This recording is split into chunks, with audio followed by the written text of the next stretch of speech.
Hello po mga kababayan, kumusta po kayo? Kahit linggo po, banat lang ng banat. Dito muna tayo mga kababayan sa ating joke time. Joke time portion, kwentong katatawanan. Before nating pag-usapan yung mga seryosong issue dito sa ating paligid. Lalo yung Palawan mga kababayan, inangkin na po ng China. Pag-usapan po natin, inaangkin ng China. Ito pong kwentong katatawanan. Taga Davao yung nagpadala nito si Yasmin Famor. Ang titulo mga kababayan ng kanyang kwentong katatawanan, ang nakaraan. May mag-asawang matanda na po, lolo't lola na po.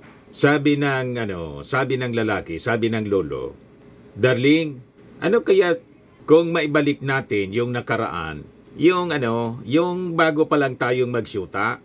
Gustong balikan po yung kanilang kabataan. Sabi ng lola, sige niya, maganda yan. Sabi ng lolo, di sige, bukasan niya, magkita tayo sa dating tagpuan natin, ha?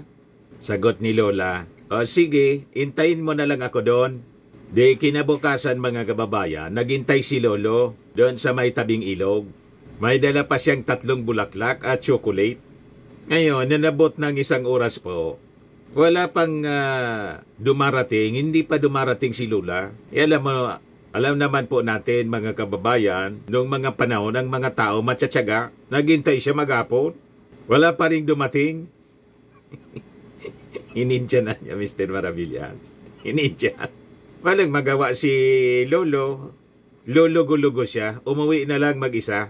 Pagdating niya sa bahay, nadatnan niya si Lola, yung kanyang asawa, nakahilata, nakahiga at tumatawa. Sabi ni Lolo, "Damontris ka? Bakit hindi mo ako sinipot?" Sabi ni Lola, kasi hindi ako pinayagan ng nanay.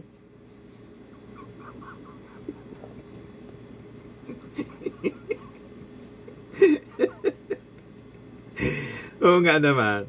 Maigpit si nanay noong mga panahon, konserbative. Hindi basta pinapayagan ang mga pagdidate lalo sa tabing ilog. Bawal na bawal, baka maligo ng sabay.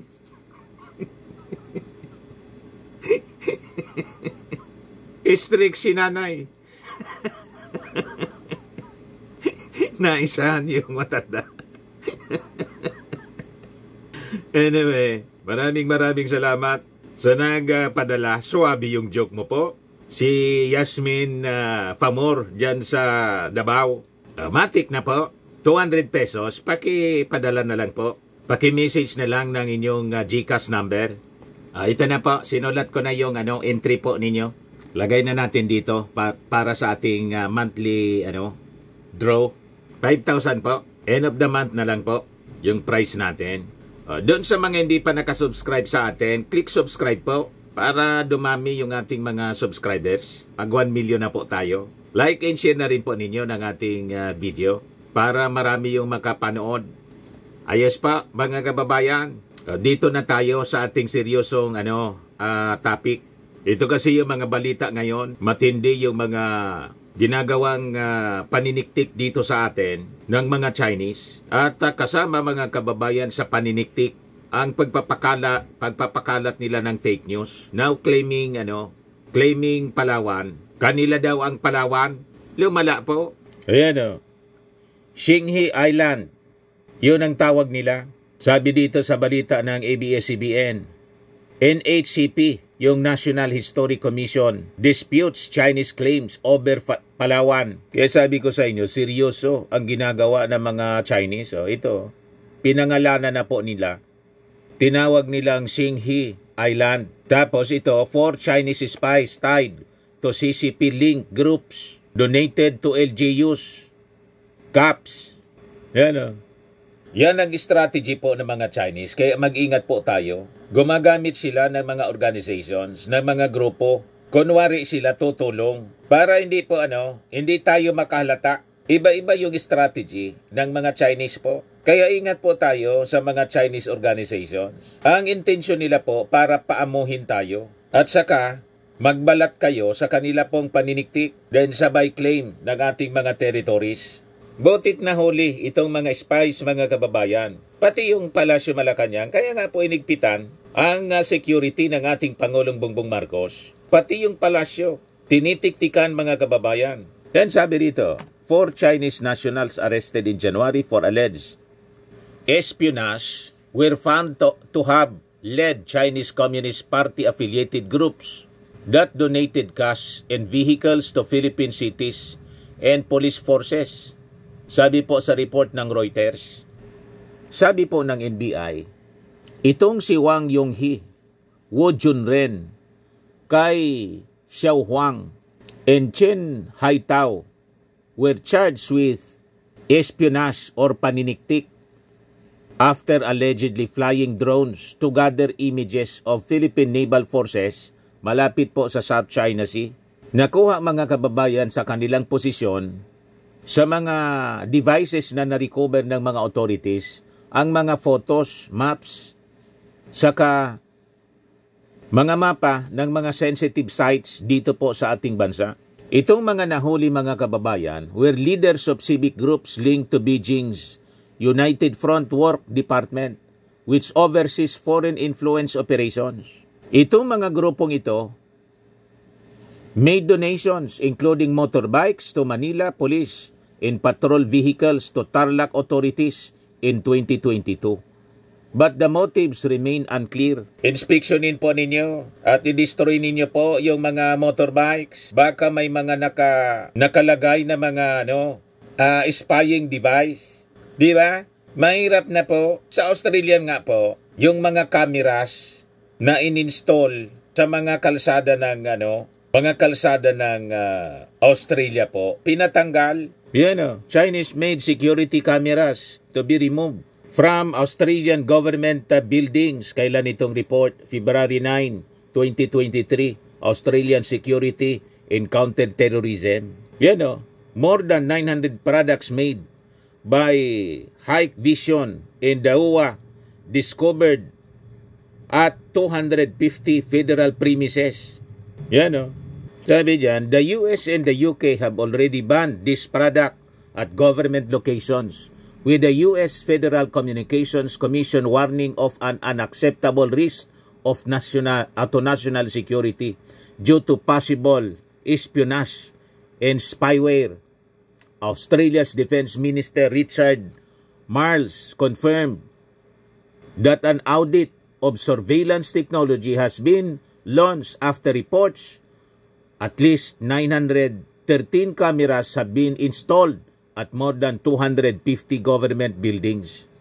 The risk has obviously been there, I might say, for some time and predates us coming into office. But that said, it is important that we go through this exercise and make sure that our facilities are completely secure. So malamang sa malamang, may mga spying device embedded dito sa mga donated na mga motorcycles, pati mga patrol vehicles. Kaya importante mga kababayan na mag-ingat tayo masyado dito sa mga activities nitong mga Chinese. Kasi ang style po nila, tutulong.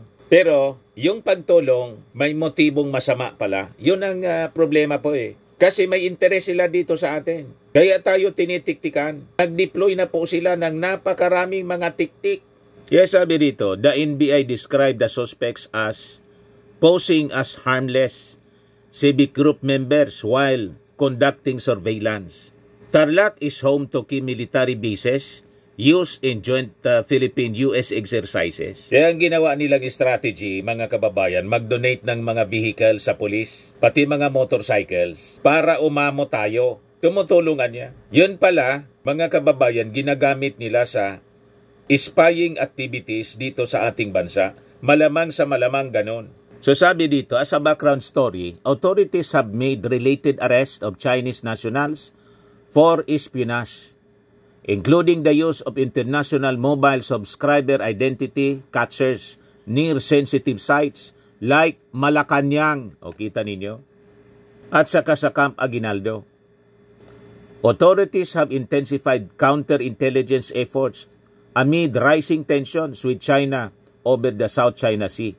Malacanang meanwhile expressed serious concerns over the incidents which prompted tightened security around the presidential palace premises. Kaya lalong hinigpitan po yung security sa Palasyo Malacanang. Pagka tayo pong magtitiwala sa kanila. Kaya nga po, sinasabi natin palagi sa ating mga vlogs, more na dapat nating i-reject yung mga pro-Chinese, pro-China candidates natin sa pagkasenador. In all other positions, pati sa pagka-congressman, gobernador, mayor, mali natin po ang ating bayan. We have to unite. At huwag nating hayaan mga kababayan, yung mga kakampi ng mga Chinese authorities na nasa likod sa walang tigil na harassment sa atin, pagsasamantala sa West Philippine Sea, makaposisyon po. Pag nakaposisyon sila, it will be an advantage on the part of the Chinese authorities. Kasi sa mga pagdidesisyon, nakita ninyo mga kababayan, kaya lumakas ang loob ng China. Kasi yung mismong dating Pangulo, gusto nang maging province po, yung ating bansa. Pa-joke-joke lang, pero yun ang direksyon. Kaya nakita ninyo po, biglang may lumitaw na tarpaulin sa EDSA, Republic of the Philippines, Province of China. Matindi po. Ganon katindi ang kanilang kapangahasan, mga kababayan. O ngayon, you just imagine, pati yung Palawan, mga kababayan, ini-claim na nila. Yan o. Pinangalanan na po sa Chinese character na po. Kaya sabi dito sa balita po ng ABS-CBN, the National Historical Commission of the Philippines, NHCP, disputed claims made on Chinese social media platforms over the jurisdiction and ownership of Palawan Island. In a statement, NHCP said there has been a recent post circulating on Chinese social media platforms like Weibo and Red Note claiming that the island of Palawan used to belong to China and was claimed and governed by the Philippines. In the contested claim, Palawan Island was called Shenghe Island after the famous Chinese explorer and seafarer who traveled the seas in oceans of Asia from 1300s to 1400s, sabi po ng NHCP.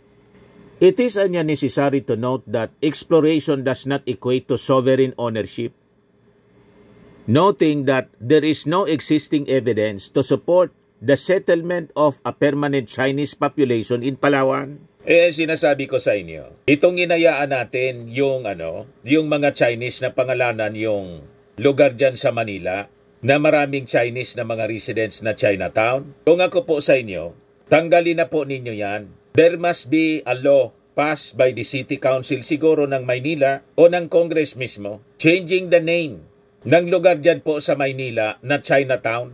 Kasi pagdating ng panahon, baka sabihin nila, kanila yan kasi centuries ago niya, may settlement kami rito sa Metro Manila, sa Maynila niya mismo. At tingnan ninyo ang anya, O di ba niya, ang mga pangalan, nakikita ninyo sa mga tindahan, sa mga streets, nakasulat sa Chinese, at ang pangalan mismo, Chinatown.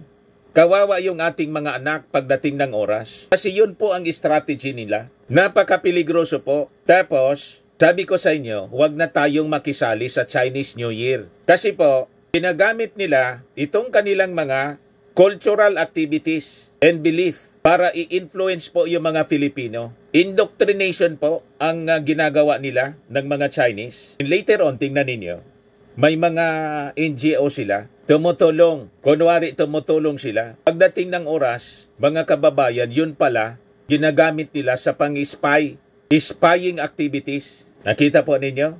Itong strategy nilang ito, yun din ang ginagawa nila po sa mga neighboring countries ng China, tulad ng India. Ayan o, India rejects China's renaming of 30 places in Himalayan border state. Yan o, report from Reuters, April 2, 2024. Sabi dyan, India rejected China's renaming of about 30 places in its northeastern Himalayan state of Arunachal Pradesh, calling the move senseless and reaffirming that the border province is an integral part of India.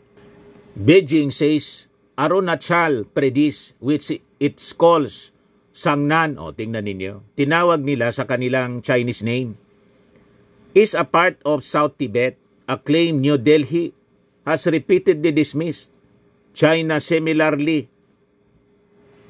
ratcheted up tensions a year ago by giving Chinese names to 11 locations in the state. China, in a statement, said it had standardized the names of about 30 places in what it calls South Tibet in accordance with the relevant regulations on place name management of the State Council. Sakto po sa ginagawa sa atin dito. Yung Palawan, pinangalanan nila ng Chinese name. Tapos, sasabihin nila, sa amin anyan yan, noon pang panahon, sa amin yan. Kita ninyo po, ganun kadelikado ang presence po nila. Kaya wag po nating paintulutan na ang Chinatown na mismong nasa Manila, nandyan po sa Binondo. Pagdating ng panahon ng ating mga kaapu-apuhan, centuries ang lumipas, sabihin nila, matagal na kami rito. Nakita ninyo? Several centuries ago niya. May pangalan niya, tingnan ninyo. Chinatown. Amin ito. Tapos, mga kababayan tayo mga Pilipino. Yung Palawan nga po, kiniklaim na ngayon ng China. You see, sa pamamagitan po ng pagpapalaganap ng fake news sa social media, butit nakita agad ng National Historical Commission. Kaya sabi po ng Foreign Ministry spokesperson na si Randhir Jaiswal ng India, assigning invented names anya will not alter the reality that Arunachal Pradesh has been and always be an integral and inalienable part of India. Indian Foreign Minister Subramanyam Jaishankar told reporters that changing names anya will not do anything. Sabi niya, if I change anya the name of your house, does it become my house? Pag pinalitan natin, halimbawa, tayo naman, gawin natin yung ginagawa ng China. Yung Beijing, pangalanan natin ng pangalang Pilipino. Tawagin nating Baguio. Yung Baguio City. Sila pinangalan nila, yung China mismo, buong bansa, pinangalan sa Binondo. Isang lugar sa Binondo. Chinatown. So, gawin natin kung anong ginagawa nila. Tawagin natin yung Beijing mismo as Baguio. Tapos sabihin natin, amin yan, yung Beijing. Ang tawag namin dyan, Baguio. Kung susundan natin yung kanilang argumento, pwede ba na pag tinawag natin yung Beijing bilang Baguio, legitimate na yung ating magiging claim? Kasi tinawag nating Baguio isang Filipino name ng isang lugar dito sa ating bansa. Yun ang ginagawa po nila. Kaya sabi po ng tama ito, sinabi ng Foreign Minister ng India, if I change the name of your house, anya, does it become my house? So sabi rito, the US also weigh in on the issue saying it recognized Arunachal Pradesh as Indian territory and strongly opposed any unilateral attempts to make claims on it by military or civilian incursions or encroachments. Kaya kailangan talaga po, suportahan natin yung paninindigan, posisyon ng ating Pangulong Bongbong Marcos. We reject any attempt ng Chinese authorities sa mga baseless claims nila sa ating mga territory po. Sinama na, pati Palawan. Ito yung sabi ng ating Pangulo kahapon. Marcos stands on WPS steadfast. What is ours is ours. Sabi po ng Palasyo Malacanang. Sabi po ni Yusek, PCO Yusek, Attorney Claire Castro, ang policy niya ng ating Pangulong Bongbong Marcos sa West Philippine Sea is far different from the submissive approach of his predecessor, former President Rodrigo Duterte, who was reluctant to confront China over its claims in the WPS. Noong panahon niya ni dating Pangulong Duterte, wala talagang gulo kasi umuo tayo. Hindi niya ganoon si Pangulong Marcos. Hindi ganoon. Ipaglalaban niya kung ano yung rights natin sa West Philippine Sea, sa exclusive economic zone, kung anong meron tayo. Castro lamented that when Duterte apparently bowed down to China during his watch, he allowed Beijing to control the Philippine waters, including Sandy Cay, where Chinese vessels were seen patrolling under the past administration.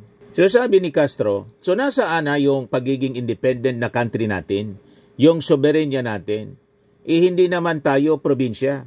At unlike before, the former President wished na maging probinsya tayo. Hindi tayo naging probinsya. Kung napagawa siguro tayo sa probinsya ng China, susunod tayo.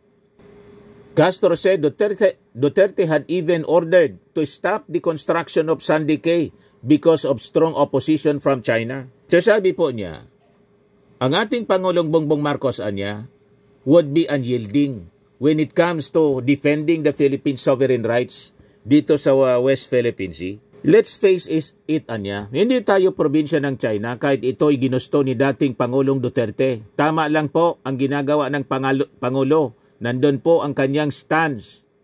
The President anya is doing the right thing. His stance is, leave our country, our territory. Remove your claim doon sa over our maritime rights natin. So, remove everything. What is ours is ours. Yan ang matigas mga kababayan na payag ng Palasyo Malacanang through Yusek Attorney Claire Castro na pinag-iinitan masyado ng mga DDS na pro-China. You see? Kaya dito po sa pinapakalat na fake news ng China na pati yung ating probinsya ng Palawan, kanila daw, sabi ng National Historical Commission, it is necessary to note that exploration does not equate to sovereign ownership. There exists no evidence to support the settlement of a permanent Chinese population in Palawan, which has been continuously populated since 50,000 years ago through archaeological data. 50,000 years ago, ang archaeological data na ito mga kababayan ay atin. Kaya lang yung Pilipinas noon, hindi pa Pilipinas ang pangalan. Kaya nga, alam po ninyo, all things work together for good, sabi nga sa Bible. Ako tingin ko, itong mga pangyayaring ito, mapipilitan yung ating mga experts, mga historians na kalkalin ang ating ancient past. Na tayo pala, mga kababayan, ang dating pangalan pala ng ating bansa is Ophir. Pag bumalik tayo sa pangalang Ophir, wala pang China noon. Mas matanda pa tayo sa China. You see? Nasa Old Testament book tayo. Hindi pa mga kababayan pinapanganak yung mga Chinese. Mga Ophirians na po tayo. Ano kayo ngayon? Mas matanda pala kami sa inyo. Kaya lang, sabi sa history, Magellan discovered the Philippines. Yan ang pinaniwala sa atin. Paano na-discover ni Magellan ang Pilipinas na pinatay nga siya ni Lapu-Lapu? Ibig sabihin, may tao na rito, may mga natives na na-discover lang ng Western powers ang ating bansa. Western people. Pero hindi nangahulugan na una siya talaga ang nakadiscover nito. Hindi pa niya nadidiscover ito. Na-discover na ito ng mga natives. Nakasettle na rito yung mga napakaraming mga tao, lahi ni Lapu-Lapu at ng mga dato. You see? And this land is the land of Ophir. Yan po. Chapter 8, the ancient Philippines is Ophir. But what part of the country was the ground zero of Ophir? Ayan sabi rito, the house of Dula, Lakandula, the king of Tondo. From Wikipedia, the free encyclopedia. Yan sabi dyan, Ophir is a part or region mentioned in the Bible, famous for its wealth. King Solomon received a cargo of gold, silver, sandalwood, pearls, ivory, apes, and peacocks from Ophir every 3 years. Yan ang biblical references po. Nasa Genesis, chapter 10. In the table of nations is said to be the names of the sons of Joktan. The books of Kings and Chronicles tell of a joint expeditions to Ophir by King Solomon in the tyrant King Hiram. The first from Ision Geber, a port of the Red Sea, that brought back large amounts of gold, precious stones, and algum wood, in of a later failed expedition by King Jehoshaphat of Judah. The famous gold of Ophir is referenced in several other books of the Hebrew Bible. Galing tayo po, yung mga modern Filipinos, galing po tayo sa pamilya ni Juktan. Wala pa yung mga Chinese. Mas matanda tayo sa kanila. And because of this, mga kababayan na walang tigil na historical claims ng China, sa tingin ko po, sabi ko kanina, all things work together for good, sabi po sa Bible. Mapipilitan yung ating mga researchers, mga historians, nalaliman pa ang pag-iimbestiga, ang pagsasaliksik ng ating historical past. Ang Bible po is a historical scientific book. In the Table of Nations, malalaman natin kung saan nagsimula yung pagkalat ng mga tao, bakit napunta sa kung saan-saang mga bansa. Dito natin firmly ma-establish yung ating karapatan sa ating territory. Ito palang Pilipinas, Ophir. Walang karapatan yung mga Chinese kasi nauna talaga kami sa inyo na mga Filipinos ngayon, pero ang tawag sa atin noon, biblical times, Ophirians. Naintindihan na ninyo, mga Chinese. Pati Palawan, kiniklaim na ninyo. Napakaswapang ninyo. Yan, sabi dito, early Christian traditions, the New Testament Apocrypha book, Cave of Treasures, contains a passage in the children of Ophir that is Send appointed to be their king, Loprohoron, who built Ophir with stones of gold. Now, all the stones that are in Ophir are of gold. Sa archaeology, in 1946, an inscribed pottery shard was found at Tel Kashil in modern-day Tel Aviv, dating to the 8th century BC. It bears in Paleo-Hebrew script the text Gold of Ophir 2 for Beth Horon, 30 shekels. The finds confirms that Ophir was a place where gold was imported from. Although its location remains unknown, the Philippines is the land of Ophir. Yon ang paniwala. Sabi diyan, the most comprehensive study among Bible scholars and archaeologists points to the fact that the modern Philippines could be the land of Ophir. The Bellwood theory and the Principalia intermigration theory both state that the peopling of Polynesians and Austronesian happened with the Philippines as the center of activities. This was supported by latest scientific findings such as the DNA of chickens, Australian, in dogs, American study of Austronesian countries trace their ancestry from the Philippine chicken and dogs. Dogs and chickens are important household animals being brought by people migrating to other places using big boats. Diggings in the Philippines such as the Rhinoceros Man, Francis study siya. Down Man, Otley Bayer study. Luzonensis in Tabon Man, Philippine studies pointed out that the Philippines is one of the places. The other one is out of Africa, where a human race have evolved naturally with Rhinoceros Man, Down Man, Luzonensis in Tabon Man being 700,000, 200,000, 70,000, and 40,000 years old respectively. Kita ninyo, kaya yung claim nila na 13th century, kanila yung Palawan po, talo natin kasi 700,000 years yung claim natin. O diba?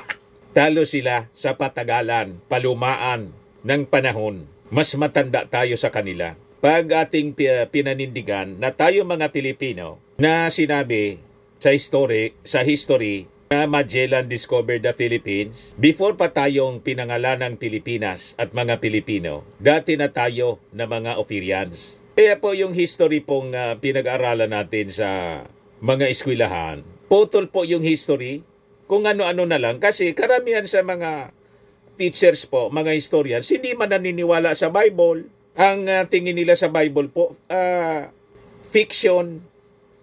You see? So, dahil dito mga kababayan sa walang tigil na claim ng China, malamang sa malamang seryosohin ng ating mga historians ang pagkalkal, pagsasaliksik para ma-establish natin ang ating true identity, para labanan po ang claim ng China, thousands of years.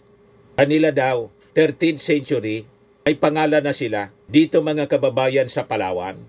Ituloy natin ang pagbasa. As mentioned by Congressman Dan Fernandez in a celebrated speech in the Philippine Congress, the Lacanate of Lawan in northern Samar is the oldest kingdom of the ancient Philippines, then called Ophir. The kingdom was once headed by a Licos Waray people with a Hebrew-sounding name, Dato Eberin, according to the writings of Henry Scott, citing Alcina. Kaya po, nang magkausap po kami ni Congressman Dan Fernandez ng Laguna, yung na-invite kami sa Congress, di ba may picture kami ni Congressman Dan Fernandez? Sabi sa akin ni Congressman Dan Fernandez, napanood ko niya yung nanonood ako sa inyo. Kasi napanood niya mga kababayan yung discussion ko about Ophir. Yung mismong privilege speech niya sa Congress, yun ang topic natin. Ito na mismo. You see? The Esquire magazine described Dato Eberin as one of the richest ancient king of the country, together with Lacan Bonao, Dula of Tondo, and Sultan Kudarat of Mindanao. The Kingdom of Spain renamed the whole island from Ibabaw to Samar, apparently to reconnect with the homeland of Dato Eberin. The Samaria in Israel, apparently the people of evolving civilization of Rhinoceros man, Don man,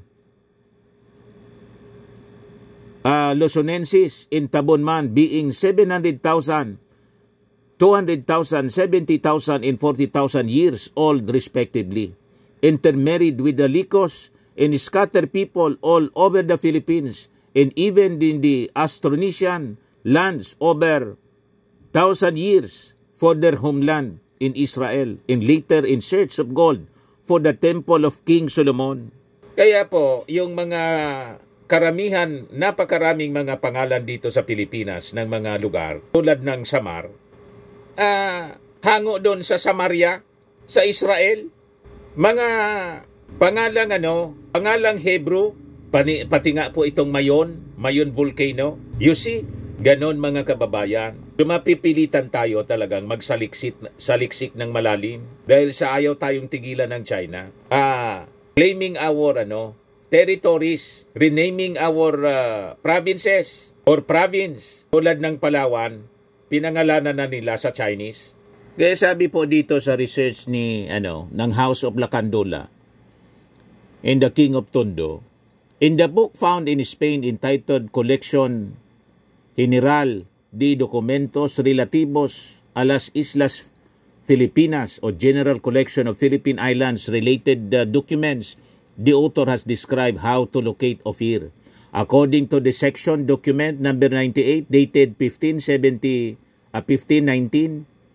1522, Ophir can be found by traveling from the Cape of Good Hope in Africa to India, to Burma, to Sumatra, to Moluccas, to Borneo, to Sulu. Then finally Ophir facing the Pacific Ocean, occasionally to Taiwan or China, in some other Polynesian islands to collect precious stones and commodities, and then back to Ophir, and eventually to Israel using the same route. Ophir was said to be in front of China, towards the sea of many islands where the Moluccans, Chinese, and Licos met to trade. This group of islands could not be Japan because the Moluccans did not get there, nor Taiwan, since it is not composed of many islands. Only the present-day Philippines could fit the description. Spanish records also mention the presence of Licos, big-bearded men, probably descendants of the Phoenicians, whose ships were always laden with gold and silver in the islands to gather gold and silver. Some historians believe that the seat of Ophir in the Philippines is the Pacific Ocean side of the island of Samar, which led once upon a time by a Samaritan, Hadi, Iberian, according to historian Henry Scott. Dato Iberin is a staunch ally of the kingdom of Tondo. The Pacific side of Samar is also recognized by some historians as the ancestral homeland of the Polynesians, Austronesians. Ophir, more formally called by some historians as the Lakanate of Lawan. According to Hebrew scholars like Dr. Narag, the original inhabitants of Lawan, the Licos Waray tribe, named the place after Awan or Aklia, the daughter of Adam. Si Adan, it also means in Hebrew as white beach, which pointed to the golden white beach named Onay in Lawan. In a note to the head of Principalia Council, Dr. Narag said, "What I discovered, Anya, is that Lawan is the center of Ophir. In 726 to 722 BC, kita ninyo, the new king of Assyria, Salmaneser the fifth, invaded the land of besieged and besieged the city of Samaria. After an assault of 3 years, the city fell, and much of its population was taken into captivity and deported. They settled them in Hala, in Gosan, on the Habo River, and in the towns of Medes, and in faraway Pacific Island, using the Ophir route, whom he named as Samar." O nakita ninyo? Kaya pala ang pangalan, mga kababayan, ng Samar, kasi hinango doon sa pangalan ng Samaria. In Israel, nakita ninyo ang ancient history ng ating bansa. Tapos, papangalanan lang po yung Palawan ng Chinese name. Kanila na. Nasaan ang hustisya, mga kababayan? Sabi ni Dr. Narag, their growing tribe is known as Licos tribe or Waray Hadlok in local dialect of the Philippines. Yung mga Waray po, Waray noon, lahi ni dating First Lady Imelda Romualdez Marcos. Talagang isang native Ophirian, mga kababayan, ang mga Waray noon. Kasama si next President Ferdinand Martin Romualdez. Tunay na Pilipino. Isang Waray noon. Lahi ng mga Ophirians. Hindi tulad ni Sara po, German. Chinese. Ang lahi ni Digong. Lolo niya daw, Chinese. So, Chinese-German, payag kayo na maging Pangulo. So, si Martin Romualdez po, Ophirian, pati si Mrs. Imelda Romualdez Marcos, yung ating Pangulo, ay native talaga po. Kaya grabe ang pagmamahal nila sa ating bansa. Pinagtatanggol nila talaga sa mga Chinese ang ating bansa. Hindi tulad ni Digong, tapos ni Sara, na si Sara po, half Filipino, Chinese, half German. Asa pa kayo? So sabi dyan, their growing tribe is known as Licos tribe or Waray Hadlok in local dialect of the Philippines. The ancient Philippine Ophir aborigines or natives are the descendants of the mixtures of the Rhinoceros man, Down man, and Kalyaw man, who intermarried with the Licos, and they are called Ophirian since there is no Philippines on those ancient times. Naintindihan na ninyo, mga Chinese? Wala kayong karapatan po. Kahit sa historical claims po, hindi kayo uubra sa amin. Kasi mas matanda po kami sa inyo. Before pa kayong naging Chinese, mga Ophirians na po kami. Kaya lang, Magellan discovered the Philippines. Ipinangalan sa hari ng Espanya, King Philip. Ito na tayo ngayon. Kaya siguro pag-aralan natin ang papalit ng ating pangalan ng ating bansa. Alisin na natin yung pangalang Pilipinas. Gawin na nating Ophir.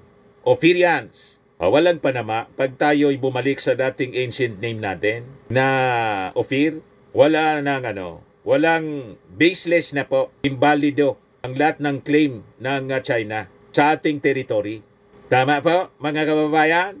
Nakadilat yung mga ebidensya. The Downman, Professor Otley Beyer in Calauman, recent digging existed in the Philippines as early as 250,000 and 70,000 years ago. But only the following ancient settlements appears in most Philippine history books based on the Principalia theory of Austronesian intermigration. The Rhinoceros man, Downman in Calauman existed in the ancient Philippines of Ophir as early as 709,000, 250,000, and 65,000 years ago, respectively. Base sa timeline ng history po, 1800 BC, Ancient Lawan Pacific Settlement, Ophir, the ancestral homeland of the Polynesians, and Forbir of Tondo Settlement, and other Philippine ancient settlements, because travel by sea was the fastest and easiest mode of ancient migration compared to migration by land. 1000 BC, Igorot Society. Tingnan ninyo, yung mga Igorot sa Baguio, Cordillera region. 1000 BC pa yung history nila. 601 AD, Chief Dams of Sabag in Wakwak, Pampanga and Apari. 800 AD, Namayan, Mandaluyong, Santa Ana, Manila. Very ancient po yung Mandaluyong, Namayan. 900 AD, Tondo. Kaya may King of Tondo, Tondo, Manila. Ari ng Tondo. 971, Guangdong of Mai. Ang Tondo po, isa kingdom. Tingnan ninyo sa history. 900 AD, Tondo, Manila. 971 AD, Guangdong of Mai.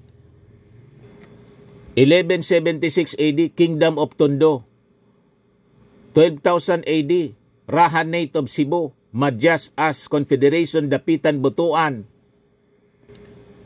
1252 AD, Lupa Sog, Sulu. 1376 AD, Bruneian Empire. Yung Sabah, atin yan po, yung Sabah, Malaysia. 1408 AD, Kabuluan Vassal State of Ming, China, Pangasinan. Pumasok na po sila. Pagkatapos kanila na daw, inadayo lang kayo rito. Kailan lang kayo nadayo? Ming Dynasty, 1408 AD. Sa Pangasinan, Ming, China. Hindi ko muna dayo, napunta kayo rito. Kami bang mga Filipino, pag napunta sa Amerika, amin na yung Amerika? Di ba hindi? Napunta lang. Ano pa? 1430 AD, Sultanate of Sulu. 1450 AD, Kingdom of Tondo, reached in its peak with the largest territory in the archipelago. 1470 AD, Namayan became a vassal state of Tondo. 1492, Kingdom of Taytay. Ito po yung Palawan na. Kingdom of Taytay pala siya. Dati. 1499 AD, Brunei conquered Mai in Sulu. 1500 AD, Brunei conquered Tondo's Manila territory and established the puppet kingdom of Maynila. 1501 AD, Maguindanao established. 1502 AD, Brunei totally took over Tondo, which lost its territories up north of Luzon. 1521 AD, Magellan reaches the Philippines and is killed by Lapu-Lapu in the Battle of Mactan. Yan po ang history. 1522 AD, Maranao established. 1532 AD, Lanao established. 1564 AD, Sultanate of Ternate established. Spain conquered Cebu. 1567 AD, Dato Pagbuaya established. 1573 AD, Spain conquered Madjas As in Tondo. 1577 AD, Spain conquered Kabuluan. During the World War II, Philippine President Manuel L. Quezon, a native of the Pacific side of the Philippines within the influence of the ancient Lacanate of Lawan Ophir, saved more than 1,000 Jews from Europe to be butchered by the Nazis by accepting them into the Philippines and settling them in his properties in Marikina Valley. The rest is history.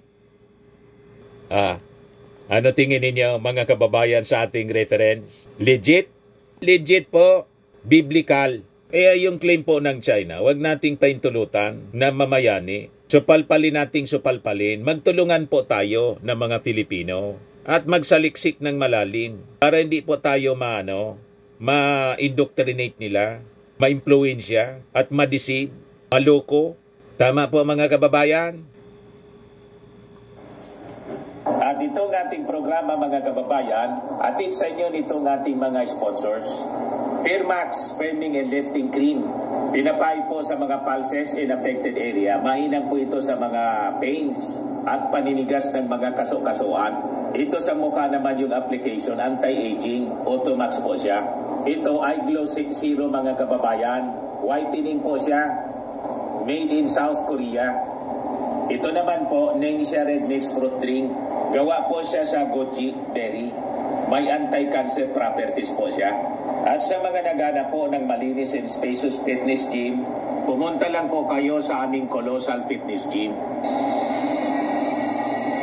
May Grab ka rental din po kami. At bills payment po sa aming office. At saka sa mga mahilig po sa mga imported bags, manood po kayo sa live selling ni Madam Aileen Rosales sa kanyang Aileen Closet po. Pati mga shoes, ito yung kanya po. Ito yung kanyang page. Kita ninyo, napakagandang mga online selling po siya. Si Madam Aileen Rosales. At cellphone number niya po, 773-798-7816.